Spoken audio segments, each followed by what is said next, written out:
الرحیم او ټول ناول خو زه تاسو چې نن ډیره شکریا ادا کوم. ما شیرین خان افریدي د عوامي نېشنل پارټۍ ضلع خیبر سینیر نایب صدر یم او د باړه سیاسي اتحاد په ملګریو کې سینیر رکن یم. تاسو ته پته و چې کله د تیر کول نه مخکې د حالات بیا په خروپېدو شول نو موږ سیاسي ملګري سکېناستو او هغه په دا باندې څو ورځې غور و فکر او میټینګونه او سوچ نه پس موږ دا خبره خوښه کړه چې موږ په قوم کې چې کوم یو خوف راغلی یو تریټ راغلی بد امني او ټارګټ کیلینګ دی بتخوري ټلیفونونه کېږي نو موږ د ملګریو دا فیصله وکړه چې دغه پوره موږ قوم روچت کو او قوم او ولس په زور باندې موږ د شي مخه ونسو. هغه سلسله کې موږ تیر کول امن مارچ کو دغه نه پاس بیا موږ قومي جرګې وکړې دلته پرینګ روډ ایتابوت کې مختلفو هغه کې نو هغه دا هغه شو هغه دا یو فایده وشو خلکو ته چې په هغه کې مخکې کتو سو ګورو چې داسې حالات پر راغلل نو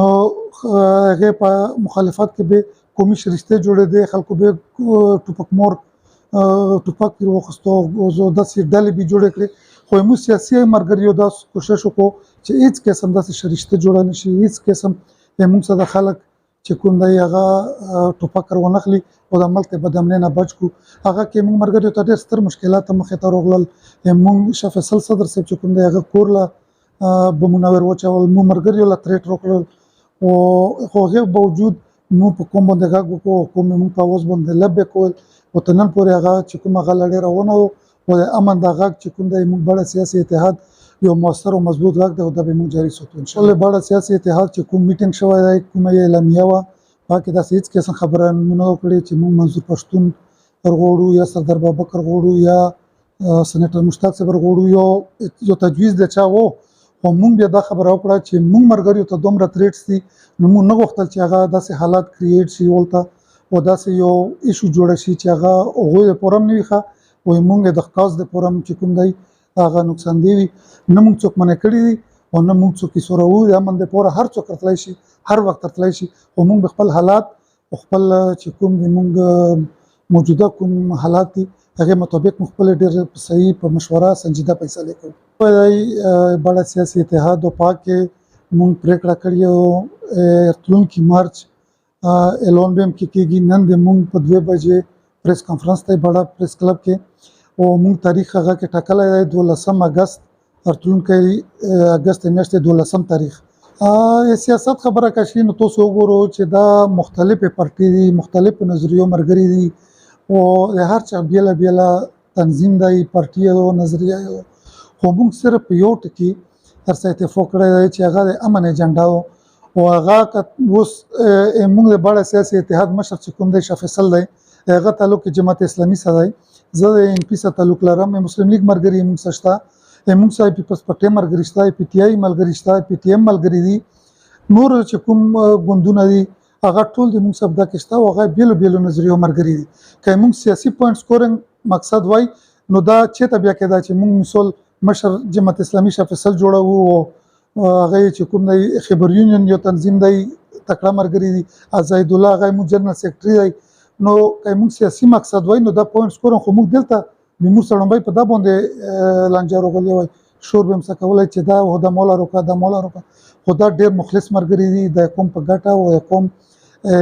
امن د پوره چې کوم دي دغه ډیر په اخلاص دا یو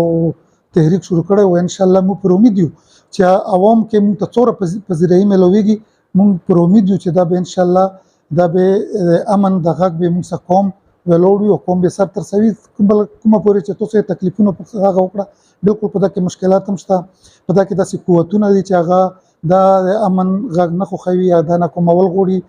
بیا دا کې چې کوم دی موږ ته تریټ ملويږي موږ کورونو ته موږ مرګريو کورونو ته داسې ټول مرګريو ته د مشکلات شته بس دا په میډیا زمون یم تاسو خبر ټول خلک خبر دي چې په دا کې موږ ملګری چې کوم دي نه سیاسي پوینټ سکور چې کوم دی په دا کې شته دومره مشکلات دومره تکلیفونه دومره ستونزې نو دا هیڅ نه خوخه مونږ یو چې د ملک په امن کې شي او یو ځل بیا د خلک د کډوالۍ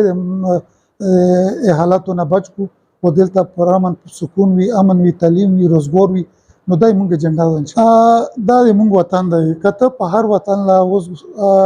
کته لوړ شي بهر د نو لا لوړ شي لاور لا لوړ شي یا په چته هم لوړ شي خدا د مونږ خوره او مونږ وطن دی مونږ عزت خپل خلکو په خپل وطن په خپل علاقه باندې جوړیږي نو دا سه کوم هر چې تم لوړ شو دا وطن د مونږ نو یریږي د مونږ خلک دي او دغه پوره به مونږ هر قرباني ته ان شاء الله تیار وو دا اسوت خبره بالکل ټیک دو خو مونږ چې کوم دی په ډیورن کرخه باندې افغانستان سره په دا باندې پروت یو او ډېر ستر جنگونو نه مونږ تر شوی یو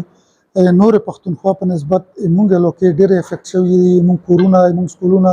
مونږ روزګورونه او دلته چې څومره مړی شوی او څومره جنگونه شوی نو هغه حالات سوت نه لږ مختلف دي خو نن کته سو ګورو بوجوړ نه وخت ته وزیرستان پورې د ټول خلک امن ته تګي او امن غږ چې کوم دی دا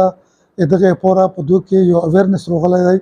نو مونږ ان شاء الله په خپل ولاس په خپل قوم باندې دا باور لرو چې دا به خیر وي موږ سره وګپ وګولور وي او نه به مونږ رستو کېږو امن دغه نه او په قوم باندې چې دا سو قتل چې تروغ باندې په لوکا کې دومره په ګڼ تعداد کې خلک راوتل چې هغه یو تاریخ جوړ کو او غام نه تیرو خلک چې کوم دي سیاسي عمل نه ډیر وخت لري پاتې شوی خو نن په هغه کې یو سیاسي سوچ یو سیاسي شعور راغلی نو موږ په خپل قوم باندې موږ خپل قوم په اعتماد باندې او په هغه په باور باندې موږ د امن لړۍ روانه کړې او دا به ان شاء الله چې رنګ وروړي که خیر